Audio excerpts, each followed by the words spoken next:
Olá! Bridgerton é a série mais assistida da história da Netflix. É isso aí, uma série de época, cheia de grandes figurinos, de grandes cenários e muito bem produzida. E parece-me que ela estava na Netflix desde dezembro e até alcançou o primeiro lugar no top 10 da Netflix. E de tanto me indicarem, eu acabei assistindo e maratonando. O que é que eu achei? Júnior Guimarães, tomada 1.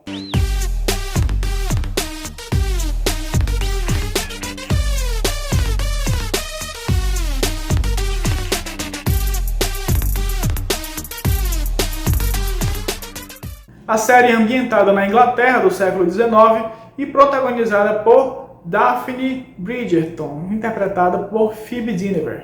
E a grande preocupação de Daphne, assim como da família Bridgerton, é que ela consiga um marido. O problema é que ela não consegue se interessar por nenhum dos pretendentes nas festas de gala e nos bailes de dança. E eis que chega no lugar onde moram o Duque de Hastings, que é o Simon, vivido por Regé-Jean Page. E esse duque, ele é um solteiro convicto, aliás, o solteiro mais cobiçado da cidade. Só que chega um momento em que as fofocas da sociedade farão os dois terem uma grande ideia, que é fingirem ser um casal para que o nome de Daphne não seja maculado. E é óbvio que todos nós sabemos como isso vai acabar. Apesar de ser um romance de época, Bridgerton é uma série assumidamente jovem. E eu prefiro dizer série jovem do que série adolescente, já que a classificação é 16 anos, então não são todos os adolescentes que podem ver. Além do tom novelesco e dessa atmosfera graciosa, tem um elemento que também denuncia a jovialidade do enredo e que é uma coisa que eu gosto muito. É o que eu costumo chamar de anacronismo criativo. Esse anacronismo criativo acontece quando a gente pega elementos de épocas diferentes e junta numa época só, geralmente para ficar mais divertido e mais palatável. Vou citar dois exemplos aqui. Um acontece no filme Maria Antonieta, de Sofia Coppola, onde ela coloca um par de tênis para que uma rainha calce. Uma rainha do século XVIII. E o segundo exemplo é o musical Moulin Rouge, que é ambientado em Paris no século XIX, mas tem um número musical em que toca uma música da banda Nirvana.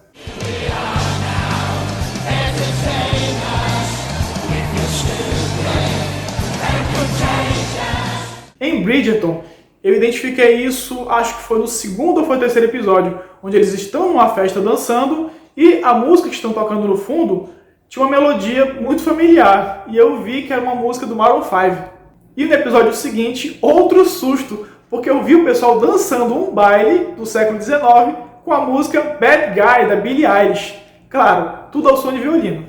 E com certeza deve ter outras músicas contemporâneas aí que eu não identifiquei. Mas é uma brincadeira que eu particularmente gosto muito. Como eu disse no início, a classificação indicativa de idade é 16 anos. E não tem cena de violência gráfica e acho que nem palavrão é citado nessa série. Essa restrição existe unicamente por conta das cenas de sexo. E fica estranho porque essa série parece querer dialogar ou passar um recado para o público de 14, 15 anos, mas esse público acaba sendo impedido pela classificação indicativa. E para resolver esse desencaixe, eu proponho duas soluções. A primeira ninguém vai querer, que é reduzir as cenas de sexo ou então desapimentar um pouco as cenas de sexo para poder baixar a classificação indicativa e abarcar esse público de 14 anos, já que o recado que a série dá também é muito importante para as meninas principalmente, sobre a questão do machismo e sobre o papel da mulher na sociedade que essa série apresenta de forma muito contundente. E a segunda solução, e dessa eu não abro mão, é amadurecer o roteiro e aprofundar mais os personagens, já que todos os personagens, ou praticamente todos, são aqueles arquétipos.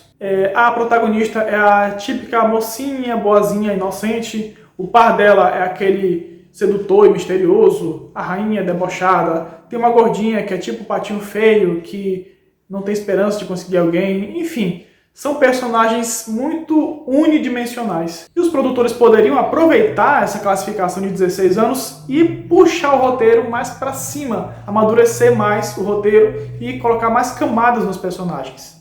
E é essa indecisão de escolha no público-alvo, esse desencaixe de direcionamentos, que acabam impedindo Bridgerton de se tornar uma grande série. E quando eu falo grande série, eu estou falando de produtos no nível de Better Call Saul, Ozark e Succession. Mas aí você pergunta, mas precisa ser uma grande série? E eu respondo, não precisa. Nem sempre a gente quer levar um soco no estômago. Às vezes a gente quer esfriar a cabeça e curtir um bom passatempo. E nisso, Bridgerton é ótimo. Aliás, é uma das maiores qualidades da série, que é a despretensão. Ou seja, ela não quer ganhar toneladas de prêmios e entrar para a história. Ela só quer divertir você. Afinal, um gol não precisa ser um golaço para marcar ponto, não é? Inclusive, esse tom novelesco promove soluções bem rápidas, de forma bem mastigada e jogada ao público, inclusive em diálogos bem abertos e literais. Ao mesmo tempo que isso revela uma leve superficialidade no tratamento da história, também mostra que não tem enrolação. Outro ponto que não deixa a gente desgrudar o olho da tela é a parte técnica, a cenografia e o figurino impecáveis. A decoração do cenário, os objetos, os veículos, tudo é feito com um detalhismo impressionante. E as roupas são bem coloridas, pomposas.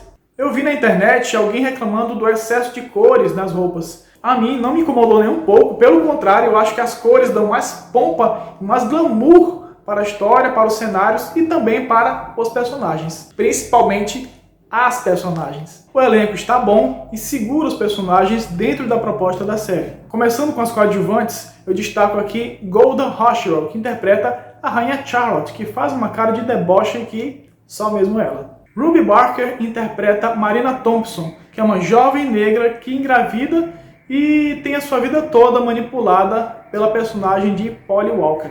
Claudia Jessie interpreta Eloise Bridgerton, que é a irmã da protagonista, que é uma garota que se questiona muito. Ela pergunta por que a sociedade é assim, por que a mulher é tratada desse jeito, que ela quer voar, não quer estar nas amarras de um casamento. Enfim, ela acaba sendo os olhos do público feminino da série. A Jean Andor, que interpreta a Lady Dunbury, a tutora de Simon, para mim, ela é o grande ponto de representatividade negra no elenco da série. E aqui ela está numa interpretação bem contida e bem interessante. Quanto ao casal principal, pontos para Phoebe Dynevor, a Daphne Bridgerton, nossa protagonista. Ela consegue abraçar essa faceta de menina ingênua que está se descobrindo novas coisas e que porventura pode acabar também se decepcionando com a vida.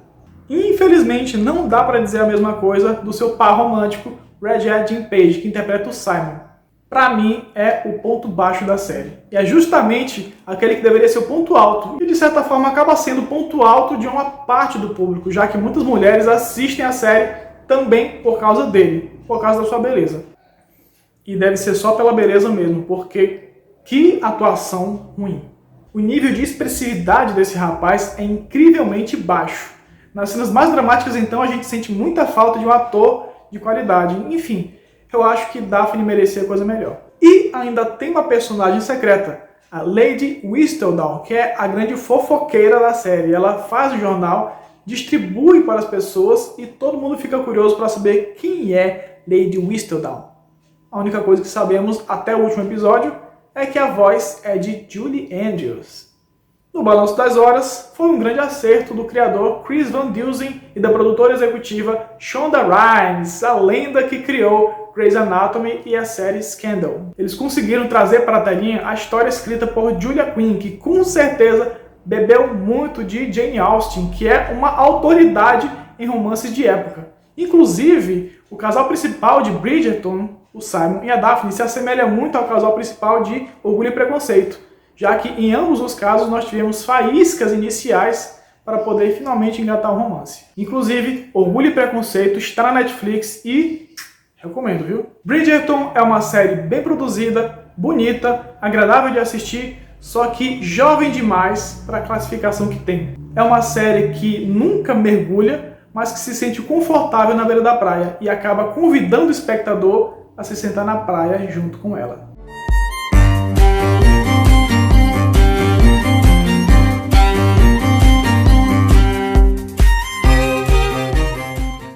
Gostou do vídeo? Então deixa seu like, comenta o que você achou do vídeo e o que você achou também da série Bridgerton. aproveita e se inscreve no canal, ativa o sininho para as notificações e não perca nenhum dos nossos vídeos. Tá certo? Então, beijo a todos e tchau!